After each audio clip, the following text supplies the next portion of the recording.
प्रशांत किशोर ने deputy CM सम्राट चौधरी को घेरते हुए उन्हें नाम बदलने का विशेषज्ञ बताया। कहा कि इनका नाम राकेश कुमार था, जो बाद में राकेश कुमार उर्फ सम्राट चौधरी है, लेकिन इनका पहला नाम सम्राट कुमार मौर्य है। साल 1998 में कांग्रेस नेता सदानंद सिंह की बम मारकर हत्या करने का आरोप है। इनको नाबालिग बताकर 6 महीने में जेल से निकाला गया।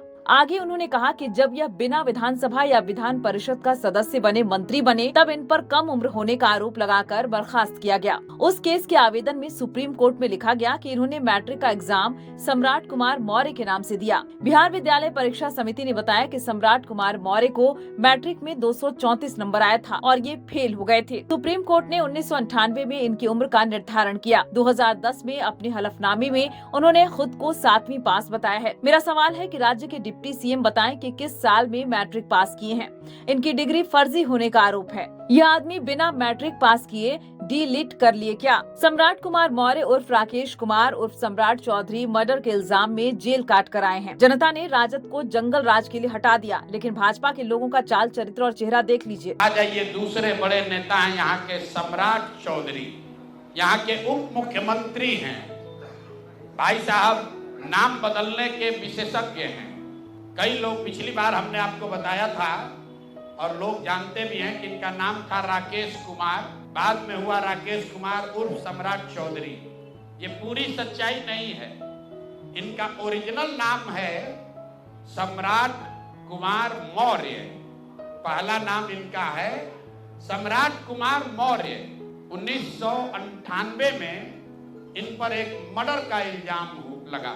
सदानंद सिंह जो वहां पर कांग्रेस के बड़े नेता थे और इनके परिवार के राजनीतिक विरोधी थे, उनको बम से मारकर उनकी हत्या कर दी गई, जिसमें लोग बताते हैं 6 लोगों की मृत्यु हुई। उस केस में आज के सम्राट चौधरी और तब के सम्राट कुमार मौर्य एक्यूज्ड थे, बजाबता जेल गए और 6 महीना के बाद जेल से निकले। नाबालिग होने के नाम पर इनको जेल से निकाला गया। तो पहले तो सम्राट चौधरी, उनके समर्थक और चाल चरित्र चेहरा की बात करने वाले भाजपाई, और उससे भी बढ़कर बिहार में जब भाजपा को, एनडीए को वोट देने वाले लोग, एक बार जरा जान जाइए कि आपका उप मुख्यमंत्री मर्डर का एक्यूज्ड है, जेल में रहा है और जेल से सिर्फ इसलिए छूटा क्योंकि इन्होंने प्रमाण दिया कि हम नाबालिग हैं। सदानंद सिंह, उनकी हत्या हुई जिसमें ये नामजद अभियुक्त है, जेल गए।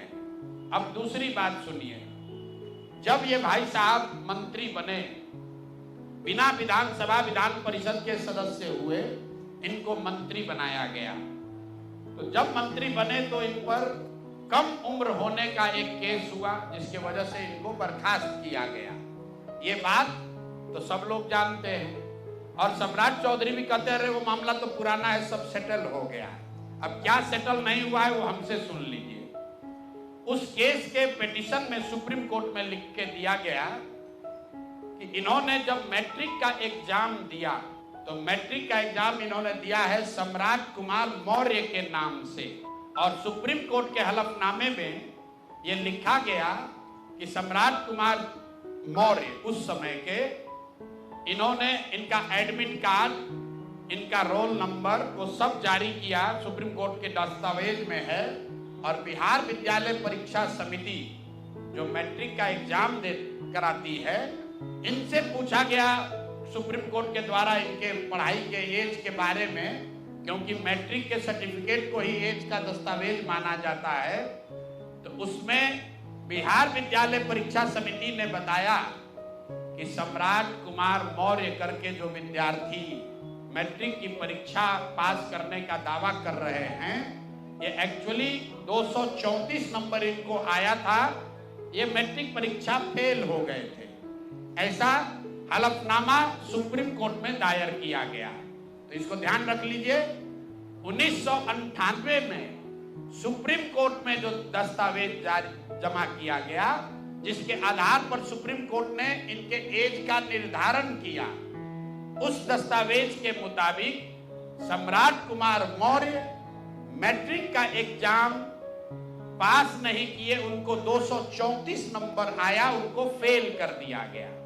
इसका दूसरा प्रमाण यह है कि 2010 में जब सम्राट चौधरी ने अपना हलफनामा दिया तो उसमें लिखा कि मैं 7वीं पास हूं, 7वीं पास है।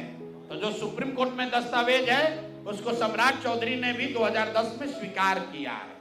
अब मेरा और जन सुराज का सीधा सवाल है पूरे बिहार के युवाओं की ओर से, पढ़े लिखे समाज की ओर से, कि इस राज्य के डिप्टी सीएम ये बताएं कि वो मैट्रिक कब पास किए हैं, किस साल इन्होंने मैट्रिक पास किया। आप लोग पत्रकार बंधु उनसे खाली इतना पूछ लीजिए कि सर किस साल आप मैट्रिक पास किए हैं, क्योंकि 2010 के बाद मैट्रिक का एग्जाम दिए नहीं है। डिग्री लगाए हैं अपने हलफनामा में, फर्जी, वो कई बार चर्चा हो गई कि उनका जो डिग्री है वो फर्जी है, डॉक्टरेट कहाँ यूनिवर्सिटी ऑफ कैलिफोर्निया से किए हैं, वो सब बात छोड़ दीजिए। सीधा सवाल, सम्राट कुमार मौर्य जो जिन पर मर्डर का इल्जाम लगा, नाम बदलकर राकेश कुमार किया, वो राकेश कुमार जब अपने सुप्रीम कोर्ट के हलफनामे में कह रहे हैं, बिहार विद्यालय परीक्षा समिति ने कहा कि ये मैट्रिक का परीक्षा फेल कर गए हैं, इन्होंने खुद स्वीकार किया 2010 में कि 7वीं क्लास ये पास हैं, तो फिर ये मैट्रिक का परीक्षा कब पास किए हैं, यही सीधा सवाल है। ये बहुत बड़ा बड़ा लंबा लंबा फेंकते हैं, कभी मुरेठा बांध कर कभी मुरेठा खोल के। ये आदमी इतना फर्जी है, ये मैट्रिक का परीक्षा पास ही नहीं किया। तो बिहार की जनता को ये जानकारी होनी चाहिए कि ये मैट्रिक भी पास नहीं किया है आदमी, और दावा कर रहा है कि हम डिलीट का डॉक्टरेट ऑफ लिटरेचर किए हैं यूनिवर्सिटी ऑफ कैलिफोर्निया से। आप बताइए कि बिहार में कोई अगर क्लर्क, कोई सिपाही, कोई अफसर अगर गलत डिग्री के साथ पकड़ लिया जाए, नौकरी तो जाएगी ही जाएगी, जेल भी जाएगा। ये आदमी डिप्टी सीएम है, फर्जीवाड़ा किया है, मर्डर के केस में जेल गया है, 7वीं पास होने का सर्टिफिकेट लिखा है अपने एफिडेविट में, और आज तक इलेक्शन कमीशन भी नहीं पूछ रहा है कि मेरे भाई तुम डिलीट कर लिए, मैट्रिक कब पास किए, क्या बिना मैट्रिक पास किए डिलीट कर लिए। तो ये इनसे सवाल है, आप लोग नहीं पूछिएगा तो इस बार जब हलफनामा लड़ने आएंगे चुनाव, तो इनका जो भी विरोधी होगा इनसे पूछेगा कि भैया मैट्रिक कब पास किया, उसका सर्टिफिकेट लगाओ। अपने चुनावी हलफनामा में भाई साहब 10वां 12वीं का बात नहीं करते हैं, सीधे बात किया कि हम ग्रेजुएशन किए हैं कामराज यूनिवर्सिटी से, जो है ही नहीं। उसके बाद कह दिया डॉक्टरेट ऑफ लिटरेचर कर लिए यूनिवर्सिटी ऑफ कैलिफोर्निया से। तो ये है हम लोग के नाम बदलू नेता सम्राट कुमार मौर्य उर्फ राकेश कुमार उर्फ सम्राट कुमार चौधरी उर्फ 7वीं फेल उर्फ यूनिवर्सिटी ऑफ कैलिफोर्निया से डॉक्टरेट ऑफ लिटरेचर करने वाले बिहार के उप मुख्यमंत्री, भाजपा के बड़े नेता। इनका देखिए चाल चरित्र और चेहरा, मर्डर के इल्जाम में जेल काट कर आया। मेरे भाई भाजपा के जितने वोटर हो, आप राजद को कहते हो जंगल राज की बात, राजद वाले जंगल राज के लिए दोषी हैं, उसके लिए जनता ने उनको सत्ता से हटा दिया, लालू जी को जेल जाना पड़ा। और ये सब जो मैं रोज कहता हूं, कंबल उड़कर घी पीने वाले लोग, पहले राजद में था तो वहां पर भी गुंडागर्दी किया, और अब भाजपा में आकर यहां भी लूट मार कर रहा है, पूरे राज्य का स्थिति बर्बाद कर रहा है।